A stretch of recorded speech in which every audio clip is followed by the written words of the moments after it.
Today's topic is Phylosphere bacteria. Hi, I am Manti. Let's begin the topic.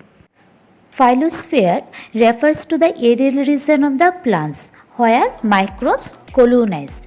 In microbiology, the phylosphere is referred to the total above ground surface of the plant when viewed as a habitat for microorganisms. The phylosphere can be further subdivided into cladosphere, phylopene, anthosphere, and a carposphere. The term phylosphere was coined by Last in 1955 and then by Runin in 1956 to describe the plant leaf surfaces as an environment that is physically, chemically, and biologically distinct from the plant leaf itself. Here, Proteobacteria, Cyanobacteria, Actinobacteria, and bacteroids are mainly found. Recent research indicates that phylosphere microbiome has played an important role in sustaining crop growth and health management by regulating plant physiology processes, which is under ever-changing environmental condition. Then what is the key difference between rhizosphere and phylosphere?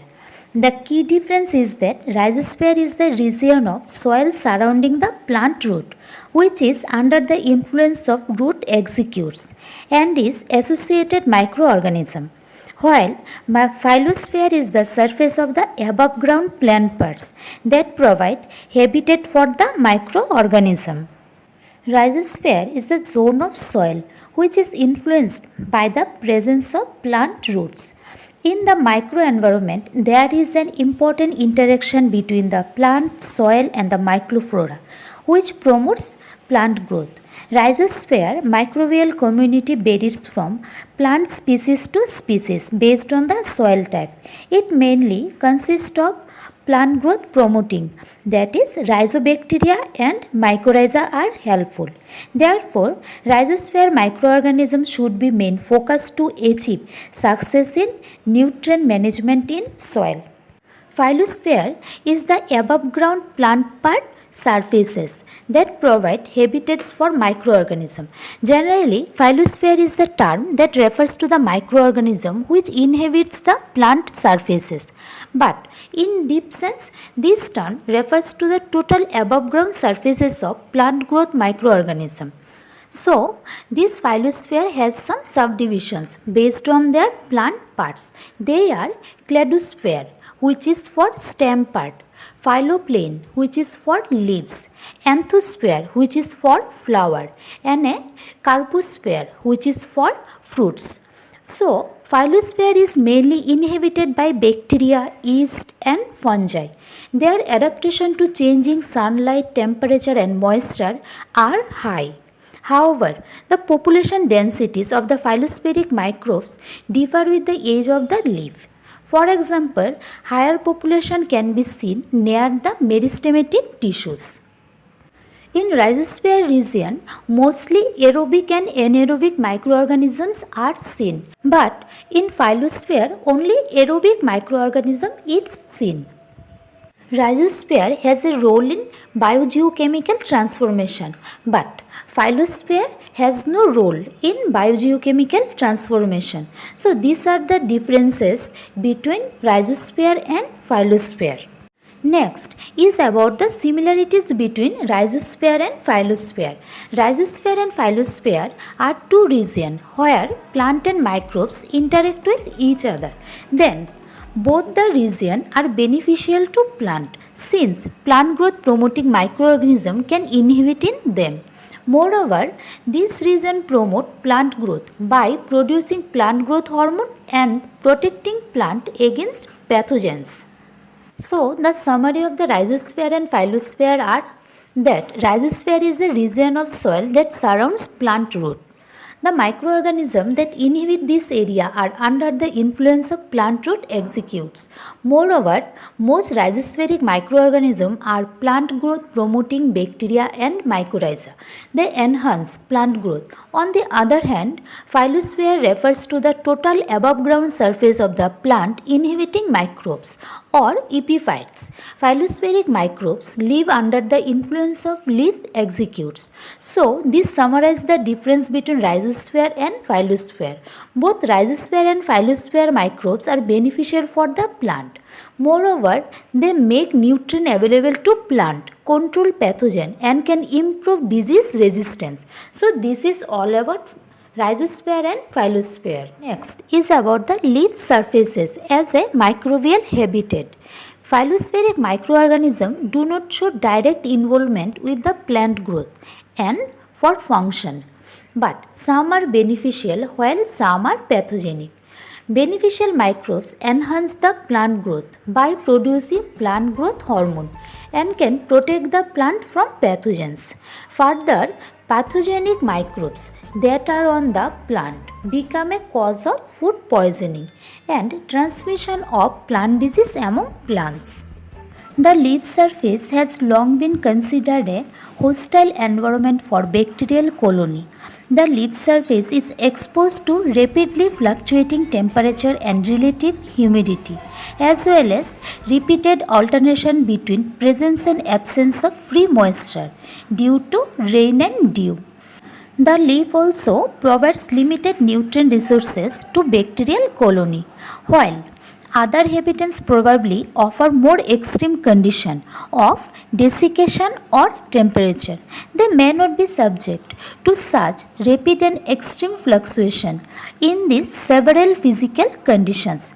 Such factors may influence the microhabitat experiences by bacteria on leaves. First of all, the leaf itself is surrounded by a very thin laminar layer in which moisture emitted through stomata. Next, some cells in a leaf bacterial population, particularly in plant pathogenic population, may not reside in exposed side of the leaf surface, but instead may at least locally invade the interior of the leaf, which avoids the stresses on the exterior of the leaf by residing in substomatal chamber or in other interior locations. So, some phytopathogens may have the option of avoiding stresses. Most other epiphytes apparently must tolerate them in some ways. These issues may raise a question of what we mean when we refer to epiphytic bacteria, a term which usually conveys the image of a surface colonies of leaves. While a large majority of all bacterial colony of plants are easily washed out from leaves or killed by non-penetrating agent such as peroxidase or UV light. So, the actual condition to which epiphytes are exposed on leaves and are probably quite different from those estimated from large-scale measurement of irradiation and humidity. Phyllosphere bacteria is still under research. Next is about the interaction between bacteria and plants. Much of what has been learned of the interaction of bacteria with each other on leaves has come from studies with the goal of exploring such interaction to control plant disease or injury caused by the epiphytic bacteria. The composition of epiphytic bacterial communities can be strongly influenced by the establishment of certain antagonistic bacteria at appropriate times during plant development. It has been found that epiphytic bacterial species with ice nucleation activity such as Pseudomonas synergy contribute to forced injury to these plants by reducing their ability to supercool and provide damaging ice formation, since the ice nucleation temperature of these plants increases with increasing population size of ice plus bacteria. A strategy of forced control is to reduce the number of ice plus bacteria on plant on the onset of cold temperature. So, the population size of ice plus bacteria on young tissues such as flowers or young leaves of most plants is very small and can increase with time due to the immigration of bacterial cell, which is followed by the growth of plants. So, from here we can say that phyllosphere has both scientifically and economically has some importance. Because of the importance of many phyllosphere microbial inhabitants to plant health, There are likely be many practical applications that result from a better understanding of the interaction of microbes with plants and among themselves. This enhances knowledge may contribute also to our understanding of the ecology of human pathogenic bacteria on plant surfaces and may provide new insight for the development of prevention and control strategies to manage pre-harvesting contamination of crop with enteric pathogens. So, it can act as a mutualistic promoting plant growth and can tolerate environmental stress factor, common cells using the leaf habitat for their own growth and reproduction, or as a antagonistic pathogen. Leaves are clean and microbes can be observed directly on leaves, enabling the use of powerful new microscopic technique to measure microbial identity, activity and gene expression.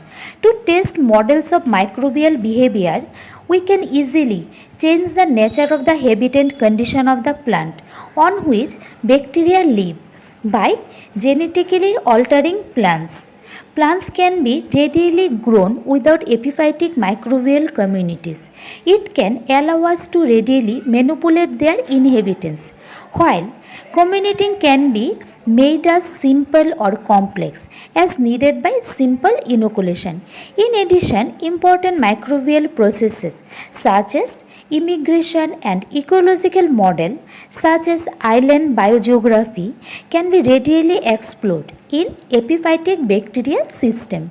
Thus, phylosphere microbiology has much to offer to the field of microbial ecology and promises to contribute to more effective and less environmentally damaging means of plant protection. So this is all about phylosphere bacteria. Thank you for watching this video.